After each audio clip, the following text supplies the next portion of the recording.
I'm Sheila. Welcome back to The Truth About Death and Dying.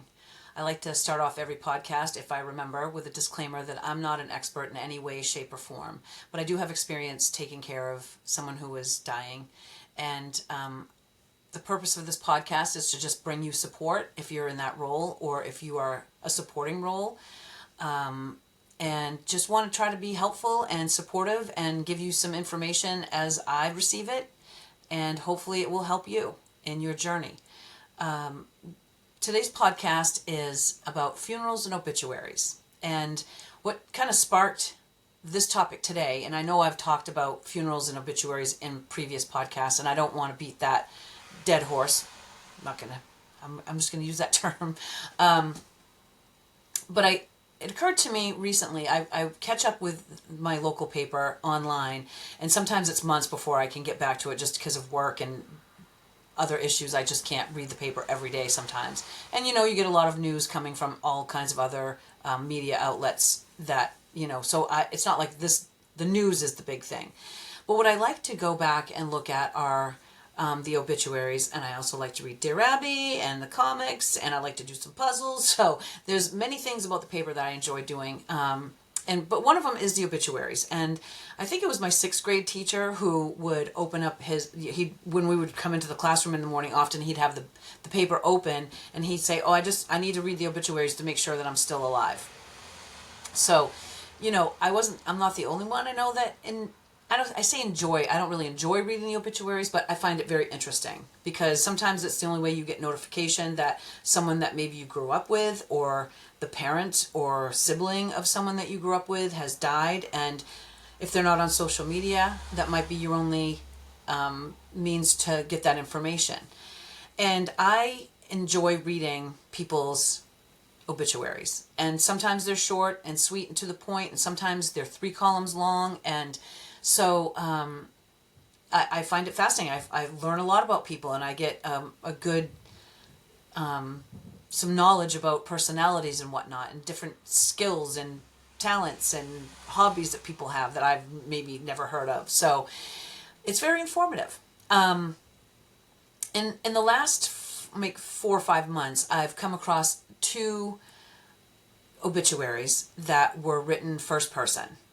And both happened to be women, and both of them terminally ill. But there's something really beautiful about the fact that they were able to kind of have that final word, if you will. When you're diagnosed with a terminal illness or, any kind of illness that incapacitates you, you lose a lot of control from what you can eat. Not because the doctor's telling you can't, but because you physically can't keep the food down that you once loved, to who might be roaming around your house all the time. And, if in my dad's case, he was a single man. He lived alone for many, many, many, many years. And, towards the last 2 or 3 months of his life, I had to move in with him because he was a fall risk. And I remember I was working from home at the time, and I had made a comment to my dad and my sister-in-law. I think I actually said it to my sister-in-law, but my dad was sitting there, and I said, at home I'm trying to work, and every time I turn around, there's my husband. Every time I turn around, there he is. And my dad just looked at me deadpan. He said, now you know how I feel. So there's a lot that they can't do, a lot that gets taken away from them because that's just how it is. You just lose a lot of say in your own life.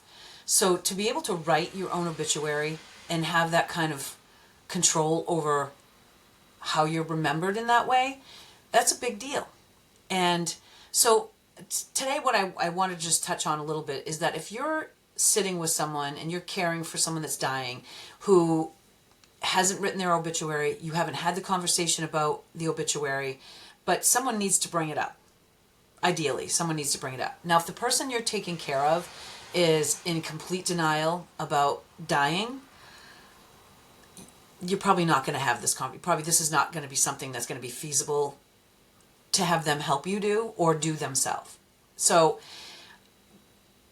I just wanted to offer a couple of tips. So in my dad's case, we were very open about the discussion of death. My dad was facing it head on. It was not like he was in denial about any. Probably the rest of us were in denial, but my dad was not in denial about his diagnosis. But even still, having that conversation, bringing up that topic, hey dad, do you want to help me write your obituary? Like that was really hard for me to ask, even though I knew he would want to partake of that, which he agreed readily to, but not everybody's in that particular situation, right? So I understand that not everyone is going to have the kind of journey that we had with my dad, where he was very open about death, talked about it, you know, wanted to discuss your fears with you if you had any, reassure you he was going to be okay, you know, all of that it was really beautiful, and it was probably a rarity because I'm not sure everybody accepts and embraces like my dad did. And so if you're in that situation where you're with somebody that is like, you know, everyone's tiptoeing, they're not using hospice as, they're not using that term, they're not talking about death, dying, dead, any of those words are coming out of anyone's mouth, maybe what you should do is have a conversation and approach it in a different way and still get the information for the obituary. And I don't want to say in a sneaky way, but in a way that is not going to directly put that person on the spot and be like, we need to get some information about you so we can write that up in the paper once you're dead. Like that's not what I'm getting at. What I'm getting at is having conversations. And this can be a conversation with anybody, even anyone that's not actively dying or has a terminal diagnosis.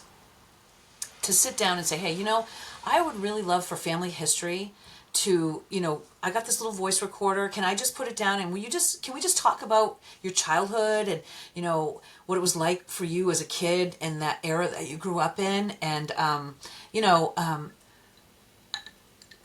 what was school like for you? Did you get new school clothes every year, or were you too poor and you had to like have hand-me-downs? And, you know, just, you can come up with a list of questions ahead of time and present it that way to them. And if you can get them to let you record them, some people don't. There's some people who are very like, no, I don't like my voice. I don't want to hear it. I don't want it to be, you know, memorialized in any way like that. But, you know, you could just say, you know, I just want to record it so that you and I can have a conversation. I'm not writing notes the whole time. I want to just have a conversation with you, but I want to record it so that I can document it later. And, you know, you might get, they might be receptive to that if you just keep obituaries, keep funerals, keep all of that out of the conversation if they are in denial. But it's a great way to get some information without it being weird. Because truly, if you're, you know, it's your grandmother, let's say, or your father, or whoever it might be in your family, it's important history, first of all. It's important history to get. But it's also can be beneficial for you if you are tasked with writing that obituary or writing a eulogy. So if you can get them to talk to you, and most people have a story to tell, they want to talk about their past. They want to talk about their childhood. They want to, you know, and if you can get them on a roll, you're probably going to have a hard time getting them to stop. So my dad was really great like that. We would go down to his hometown of Lewiston, Maine, and, you know, I would just put the recorder on and we would drive around the city, and when my dad was still feeling good, and he'd say, oh, this is where, you know, my sister and I would walk to church, or this is where, you know, I went to school, or this is where my family had the wood business. And so, and we just talked, and he just talked, and I asked him questions, and, you know, and it was beautiful. And I have all that still, and I can hear my dad's voice in telling those stories. So it's really important for family history. And so I would encourage maybe going that avenue if you think that, you know, you can't have this conversation about an obituary, or, you know, and I think most people, they're more apt to be anti-funeral than anti-obituary. I feel like that's the conversation. Like, I don't want a funeral. I don't, you know, I don't want any of that. So just some thoughts. And another thing you could ask them, which I think is an important question to ask, and I kind of wish I asked my dad this, although I kind of can guess, you know, with him, because he was a talker anyway. But maybe ask the person, you know, what are like the maybe 3 things that you've done in your life that you are the most proud of? And, you know, it's a good question to ask yourself too. You know, like what are the things? If someone asked me that question, you know, how would I respond to that? You know, and if you're a parent, you probably first thing would be like, I'm most proud of my children, you know, and then grandchildren. But maybe aside from those obvious ones, you know, like, well, what else have you done that maybe you're proud of that maybe nobody knows about? You know, like, tell me something juicy, like, maybe you ran the Boston Marathon when you were a young person, or climbed Mount Katahdin by yourself, or I don't know. It could be anything, but it could be really interesting and maybe something you don't even know about this person. So, and even if and that'll put them on the spot. That'll definitely when someone says, name 3 things that you've done that you're proud of in your life, like really proud of, and not the obvious. I would be like, I need to think about that. Can I get back to you on that? Of course they can get back to you on that. That's not something they gotta like answer right now, but just something, or maybe put that bug in their ear ahead of time and just say, let's sit down on Saturday afternoon, let's block an hour and let's just have a conversation about your childhood. I'd just love to hear about your childhood and a couple things that you're really proud of that you've done in your life, because I think that's important. And I think sometimes people think, or they've done things that are pride worthy that maybe they don't see as pride worthy. So maybe something about their past, or say, if you're their grandson or granddaughter, say, my mom said that you did such and such when you were my age, or when you were a kid, or whatever, and spark that conversation. People want to tell you their story. You just got to listen. You just got to be there. You got to be in the moment with them, be present with them for that. So that was just a couple of thoughts I had about, writing obituaries, or, if you can get them to help you write it, that's even better. But I understand that some cases people are in complete denial about the scenario, and there's no talking about it. There's no talking about the death coming. And if it is, it's limited and it's stressful and strained, and it's not going to be an open conversation like I had with my own dad. So if you have that be grateful for that. Be grateful, because not everybody gets that chance. And the other thing I just wanted to touch on was about funerals, because I know I've talked about it before, and how I feel people are very selfish if they just say, I don't want anything. I don't want anything. And I don't want to, I don't want to sound crass, but I think, if someone in your life, if you're taking care of someone that's like, nope, I don't want a funeral. I don't want a celebration of life. I don't want mention. Just agree with them, and then do what makes you feel good, because it's about the living, not the dead. And people want the chance to gather with other people that loved you or loved your loved one, and they want to be able to talk about old stories or antics or whatever is on their mind, in their heart, that they're going to miss about this person, that's the memory with that person that, no one else can fill that little void. So, and for me personally, I was watching a movie recently, and there was a scene where they pulled up to a funeral home, which was actually a speakeasy. It was a funeral home, was the disguise for the speakeasy. But when they opened the door to the funeral parlor, they had that sad organ music that you hear at funerals, and it's just that and I was just like, ugh, gross. Like, for me personally, I feel like a death should be celebrated like the birth of a child. We go all out for a birth of a child. We're going to do gender reveals. We're going to do baby showers. We're going to have all this partying and fun. And you haven't even met this kid yet. You're celebrating them like they are the number one person on the planet, right? And then they come into the world. You love them their whole life, and they get to live, however many years they get to live, and then they die. And then it's very sad, because you are sad because you have now come to love this little person, but you don't celebrate them in the same way. It's very somber, and it's very sad, and it is very sad to lose someone you love. Don't get me wrong. I've cried many tears. I will have outbursts at weird times. My dad's been gone almost 4 years now, and I still will just be driving to work or wherever, and a song comes on the radio, and I'm in tears, just crying. It never ends. Grief never ends for someone that you love deeply. But me personally, I want a party. I want there to be 80s music playing. I want Culture Club. I want Wham. I want Michael Jackson. I want all the great songs of the 80s. Cyndi Lauper, Madonna, all of the good ones, all of the iconic songs of the 80s. I want that playing at my funeral. And I want people to dress like they're going out to a bar or a party or whatever. I want them to be in bright colors and happy colors.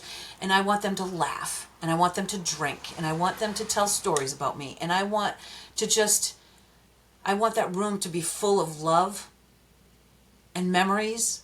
And yeah, there'll be sadness, but if you, like, I just feel like that should be that's how I want to be sent off. I want to be sent off with joy and happiness and like, what a life she lived, and she, and I'm crazy. And people tell me that all the time, how crazy I am. But you know what? It's me. It's who I am. And for me, that would be my send off. When I die, not if I die, when I die, if I can come back and watch my funeral and they're all sad, mopey, I'm going to be mad about that. I want joy. I want laughter. I want music that makes me happy. I don't want this somber organ music that's just depressing. It makes you more depressed than you already were. So there's plenty of time for tears. There's plenty of time for grief and sadness and that piece of it. But there's also happiness and laughter that's all wrapped up in grief. It's not one particular path. And you never get over it. You never get over the grief. And so one little quote I'm going to leave you with today is from Maya Angelou. And I'm sure you've heard it, but I'm going to read it anyway. Because I feel like this sums up, the reason we want to come together and celebrate the life of some that just died that we loved, is because I've learned that people will forget what you said. People will forget what you did. But people will never forget how you made them feel. And I think that is the epitome of what happens at a funeral. People show up because of how you made them feel. And it's just so important. And I hope that if you're in this, the situation where, the person that you're caring for is dying and they don't want any, and I think a lot of times people just think, oh, no one's going to come. No one's going to come to my funeral, And, well, yes, they are. They are going to come.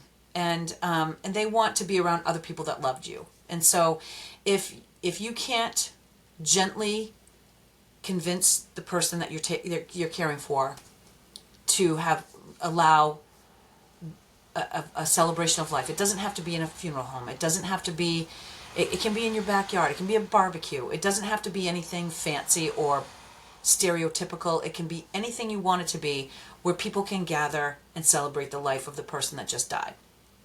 So if you're in that scenario and they're just like, no, I don't want it. I'm going to be mad. And okay, cool. We won't do anything. And then I hope you'll plan something anyway. That's my hope. Because funerals, celebrations of life are for the living. They're for us that are still here, that need that connection with other people. So just some thoughts for today. And I hope if, you're enjoying these podcasts, that you'll like and subscribe and help support my channel. And until next time, I wish you a peaceful journey, and I thank you so much for stopping by.